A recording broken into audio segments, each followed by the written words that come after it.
from a very, very early age in childhood, I realized how intuitive and psychic I was. That's not a good thing because as a child, you say things you shouldn't and you get in trouble for. And I remember I was really tiny, and my sister, who's 2.5 years older than me, was so excited because Santa was there. And I'm saying, that's Daddy, that's Daddy. And there's, no, it's Santa, it's Christmas. And I went, no, it's Daddy. And I feel like a lot of children have that drilled out of them. So if they go danger, danger, and they don't go forward with like Uncle Harry, who's a pedophile, they are pushed into it and they lose that ability to discern what's good and what's bad. I never lost it, but I got into a lot of trouble.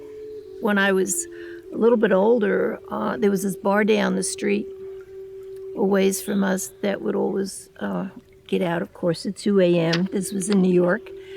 And there was this one little turn in the road. And if you're drinking, it's problematic. At any rate, there were a lot of accidents there. And I remember one night, I heard the accident. I got up and I looked right away. And I could see these waves coming up from the car. And I felt that there was somebody there. They were no longer in their body. And sure enough, the next day, they said the person died that was driving. Just because they're so annoying. I can't stand ambulance sirens. I would never want to live near a hospital. It would just be too much overwhelming thinking about all those spirits.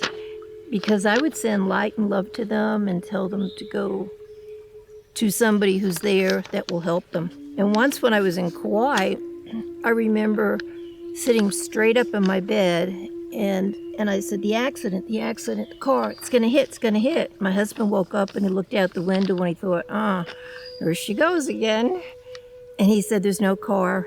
So we both went back to bed, put our head in a pillow, and bang, the accident happened.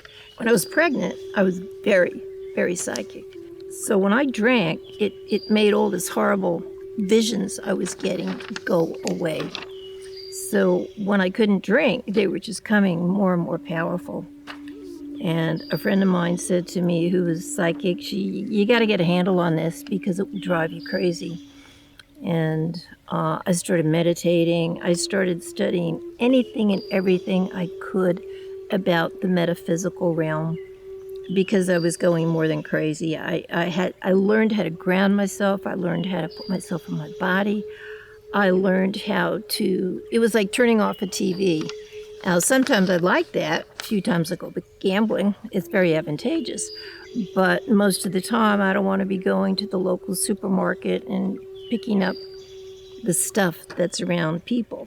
And sometimes I was sitting next to this woman, and as soon as the plane took off, I basically told her she had all this stuff in her chest, and she was taking on everybody's energy. And it was killing her, and all of a sudden she started crying because she had just had a double mastectomy, and she started talking to me again, and I was able to give her some hints on, how to make her life a little bit easier. I got a picture of Martin Luther King being shot and killed. And I remember telling my husband at work, he called me back 5 or 10 minutes, and he said, what was that radio station? You heard it on. And I went to the radio station, the radio wasn't turned on, and the next day, Martin Luther King was shot and killed.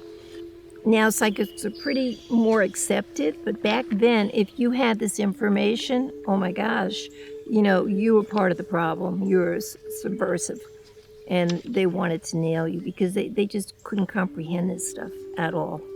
And in the meantime, I'm working, selling real estate, but it seemed like wherever I'd go, I could make deals easily. And I remember going to the Berkeley Psychic Institute, trying to learn some more tools. I find in life, if I just do the next indicated thing, if I do what I'm supposed to do, whether it's helping myself, learning so I can help others, the work comes, the money comes, versus trying to get on the treadmill of making the work and the money come first. Turned it over to universe, and that's how my life pretty much works. Oh, there was one other one which was really horrific when I was up in the Bay Area. I kept getting this vision of these high school kids, in a bus, and all I could see was blood on their lips, and it was a mess, and they were hurt. And that went on for about 4 or 5 days. Again, I was pregnant. I could not drink. The end of the week, there was an accident, and this bus went off this bridge in Martinez with the kids in it. So that's when I really got serious about saying, are you here, universe, to give me this gift so I can go nuts? Or am I supposed to help people? And just totally ask for, if I can help others, let me have it. If not, please take it away. I did a meditation once at this recovery home in San Diego, and there were like 50 people there, and I realized how intuitive and psychic they were. And that's one of the reasons why we're there. They were there because it was so, they're so sensitive that they had to drink away these things. And I taught them how to ground themselves, how to get this stuff out of their system. And the people were really grateful that they walked out of there with some tools to be able to do life. I went on a ride along once with the cops, and that was a lot of fun. And what I realized, because they had to take their birth dates down, I was sitting in the car, and every time they would find somebody and have to take their information for whatever they were doing wrong, I started numerology on them. And so there's certain numbers that are very high spiritual numbers. 1 is 7. Everybody says lucky 7. We know that. 11 and 22. I realized that 99% of the people that they were arresting or stopping had those numbers in their chart. I thought that was very, very interesting. I'd been through 4 crashes and I was still able to hold on. But one time, I think it was like the 3rd crash, I didn't want to work that hard. So I decided to just go and sell timeshares. And I was pretty good at it. I did it for 3 months. But I realized that my soul was going out the window. I was looking at these people and I thought, unless you really know how to use timeshares, and there's some good to them, there really is, but unless you know what you're doing and have a real purpose for them, kind of a waste of money. They'll follow you to the grave and on, and it's not the best for most people. So after 3 months, I just couldn't sell it anymore. I didn't want that karma. And what I found out was my true worth, because I felt like it's a gift from above, and started out charging $10 an hour. And then I started working for psychic hotlines. They were all the rage back then. Then all of a sudden, everybody got into the business, and it just wasn't as profitable.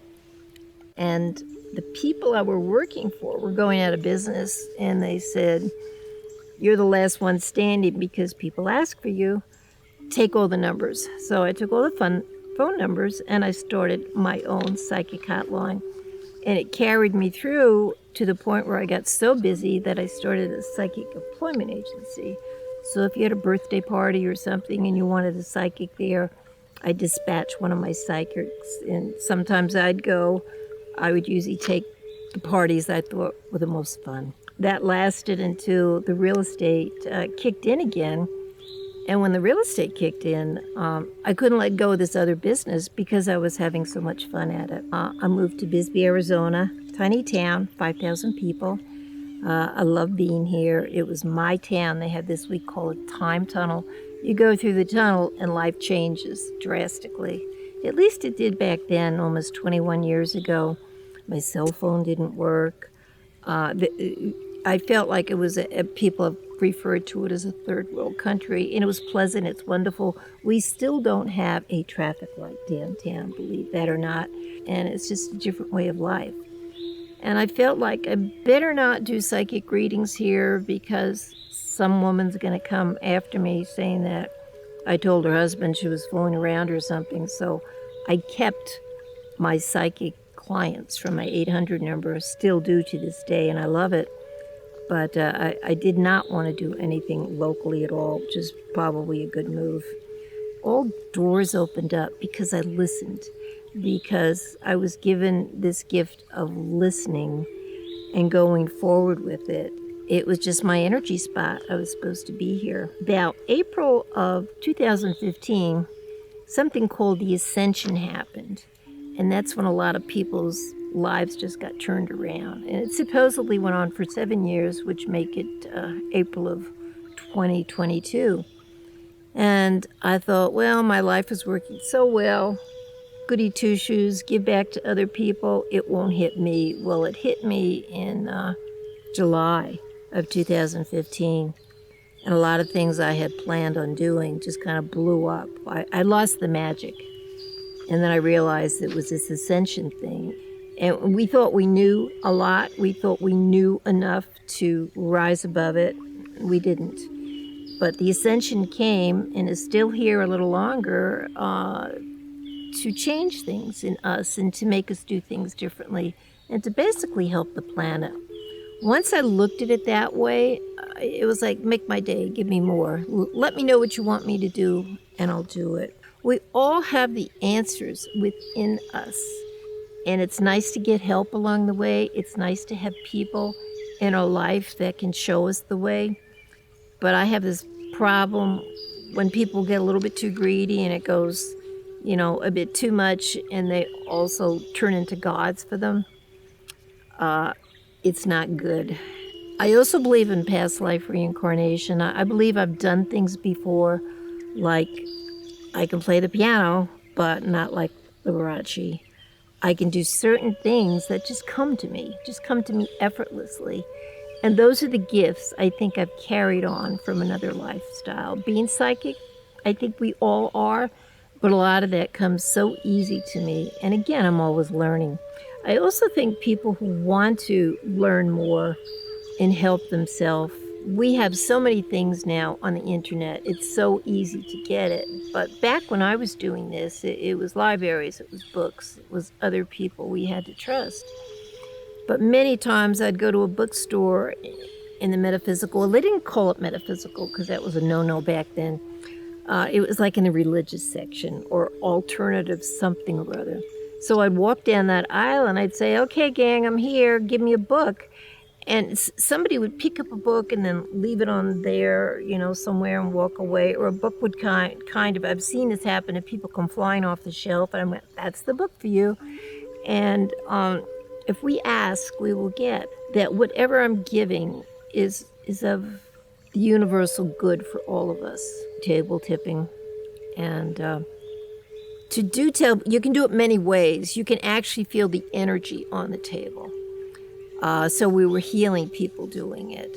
And a bunch of us were working with Adele. And then we were working on our own and had people coming.